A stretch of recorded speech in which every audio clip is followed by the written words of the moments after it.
Et si je te disais que le développement personnel est peut-être la chose qui t'empêche le plus d'être heureux, que plus tu lis des livres, plus tu écoutes des podcasts, plus tu t'éloignes de la liberté et du bonheur absolu. Parce que derrière les belles phrases et les routines parfaites, il y a quelque chose de grave. Et dans cette vidéo, on va découvrir pourquoi il existe, comment il détruit ta liberté et surtout comment en fait inverser un petit peu ça sans tomber dans l'autre piège du laxisme absolu, d'en avoir rien à foutre de tout. Je vais te parler de ce que personne ne parle, mais ce que tu dois absolument comprendre pour que ton développement personnel te serve vraiment, et pas qu'il devienne une nouvelle prison. Mais avant de s'en libérer, il faut essayer de comprendre pourquoi ce piège est aussi séduisant. On essaie de se développer personnellement pour avoir le sentiment d'avoir le contrôle sur notre vie, sur ce qui se passe, sur nos émotions. On achète un agenda, on passe sur des applications de productivité ou même des applications de coach de vie pour avoir l'impression de gérer sa vie. Ou même, sincèrement, on paye un coach high ticket pour avoir quelqu'un qui nous dit exactement quoi faire dans notre vie pour qu'on ait l'impression de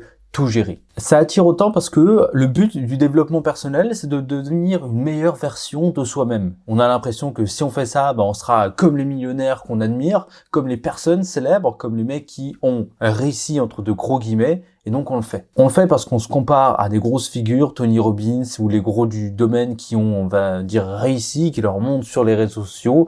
On a l'impression qu'on doit faire exactement ce qu'ils font. Ils font quoi? Du développement personnel, ils lisent des livres, et donc on finit par faire exactement la même chose. Du développement personnel. C'est aussi hyper intéressant et séduisant parce que ça procure une dopamine énorme. Tu finis de lire un livre, tu te sens trop frais, tu sens que tu as progressé dans ta vie alors que tu as juste lu des mots. C'est pas ça vraiment progresser, c'est plutôt appliquer ce que tu as appris dans ce livre-là, essayer de réfléchir, de reformuler, de réinterpréter un petit peu ce que tu as lu et surtout de l'appliquer. C'est ça le vrai développement personnel. Mais pourquoi tout ça, qui paraît si positif, finit toujours par devenir une véritable prison? Le vrai piège du développement personnel, c'est qu'on a une quête infinie de jamais assez. On finit un livre et on se dit tout de suite, il faut que j'en lise un autre. Par exemple, on lit un livre par mois, puis on se dit, c'est pas assez, je dois lire un livre toutes les 2 semaines, puis un livre par semaine. Il y en a des fous qui lisent un livre par jour. On n'est jamais satisfait un petit peu de sa routine, on essaie toujours de l'améliorer, d'améliorer ses processus, d'améliorer sa façon de faire, améliorer tout simplement apprendre de nouvelles compétences pour devenir encore et encore et encore meilleur. On se compare avec les autres sur Instagram, sur les réseaux sociaux, de gens en fait qui sont plus disciplinés, qui ont mieux réussi, qui sont plus épanouis, en tout cas qui le montrent. Et au final, on finit par culpabiliser de pas méditer ou se lever à 5 heures du matin comme le fait cette personne qui apparemment a réussi. Ce que personne ne se rend compte, c'est que quand on passe du mode de métro boulot dodo à développement personnel, on passe d'une cage, métro boulot dodo, à une autre. On ne devient pas libre, heureux, etc. On remplace ce fameux métro boulot dodo par du routine 4 heures, journalisme, lecture, hustle, douche froide le matin, et on s'en rend pas forcément compte. Et ça finit par nous épuiser. Moi, je suis tombé dans ce piège, et je pense que je suis toujours un petit peu dans ce piège-là, mais comment savoir si toi, tu es tombé dans ce piège-là? Tu consommes plus que tu n'agis ou tu n'appliques un petit peu ce que tu as appris, tu lis plein de bouquins, t'achètes plein de formations, mais au final, derrière, ce qui se passe, c'est absolument rien.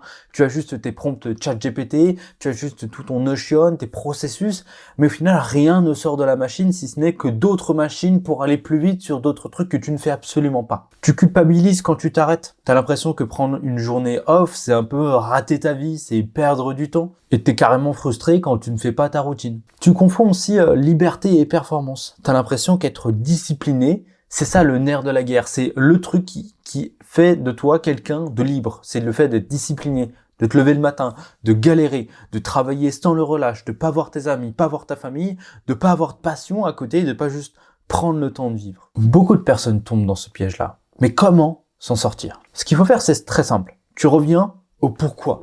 Au pourquoi est-ce que tu as commencé tout ça? Pourquoi est-ce que tu as voulu aller plus loin dans toi, ta vie, ton développement personnel? Ça peut être le simple fait de méditer, d'être calme, pas juste de cocher une case j'ai fait ma méditation, mais simplement pour reprendre de l'apaisement. Ça peut être pour trouver des nouvelles idées, des nouvelles choses à faire, des nouveaux projets, des nouvelles façons d'améliorer ton business.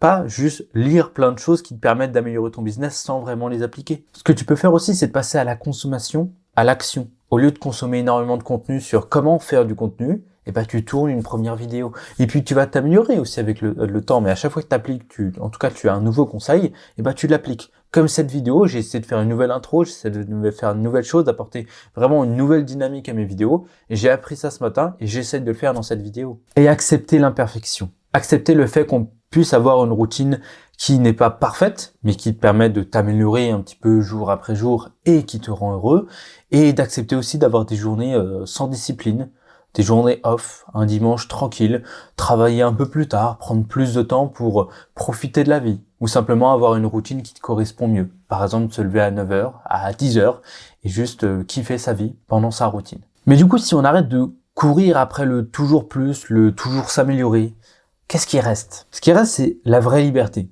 C'est par exemple être capable de dire stop, c'est-à-dire arrêter d'optimiser chaque minute de son temps, d'essayer d'être la plus grosse machine du domaine et juste d'essayer de vivre en fait. C'est aussi être capable de poser ses limites au lieu d'accumuler des tâches, des routines, encore et encore. Moi, c'est quelque chose que je fais beaucoup dans ma routine matinale. J'en ai une qui est très simple, qui me rend heureux, qui me permet d'avoir des très bons résultats. Et je me rends compte qu'au fil des mois, à chaque fois, j'ajoute des nouvelles tâches, des nouvelles façons de faire, etc. par rapport à ce que j'ai envie de faire, mes projets, où je me dis simplement que ça pourrait être bien de le faire. Et au bout d'un moment, je commence à en avoir trop, je commence à en faire moins, à ne plus remplir toute ma routine matinale. Et donc, ce que je fais à la fin du mois, c'est que je coupe tout simplement certaines routines matinales qui ne m'intéressent plus, qui ne m'apportent pas le vrai résultat et qui ne correspondent pas vraiment à mon pourquoi. Je les enlève et ça va beaucoup mieux. Ce qu'il faut, c'est construire une vie alignée, pas une vie parfaite, et surtout pas une vie parfaite parce que les réseaux sociaux ont dit qu'elle était parfaite. Une vie alignée, c'est un business qui finance ta liberté, qui te permet d'être heureux, de faire ce que tu veux, quand tu veux, où tu veux, et avec qui tu veux. Pour moi, c'est la définition même de la réussite. Une vie alignée, c'est une vie qui correspond à tes véritables envies. Si tu as envie d'aller faire du surf sur une plage, ou si tu as envie de traîner dans ton atelier pour aller construire des trucs en bois et tout, fais-le. Ça, c'est une vraie vie alignée. Et pour ça, en fait, il faut quand même une bonne routine matinale. Et par routine matinale, je te parle surtout d'une routine matinale qui te correspond à 1000%. Pas d'une routine matinale, douche froide, méditation, sport le matin, 1 heure de muscu, machin. Non, tout ça, on s'en fout. Ce qu'il te faut, c'est vraiment une routine qui te correspond. Alors, si tu veux savoir comment on construit cette routine qui nous correspond vraiment, qui correspond à notre vie, notre style de vie, nos objectifs et nos envies, je t'explique dans la vidéo qu'il y a dans la description comment moi j'ai créé ma propre routine matinale avec des process finalement, et ces process-là, tu auras juste à les répéter, à te poser les mêmes questions que moi, et tu auras du coup ta routine matinale à la fin qui va te permettre d'être vraiment heureux. Donc voilà pour cette vidéo, n'hésite pas à t'abonner, clique sur le lien dans la description pour accéder à ce petit guide sur la routine matinale, et moi je te fais de gros bisous.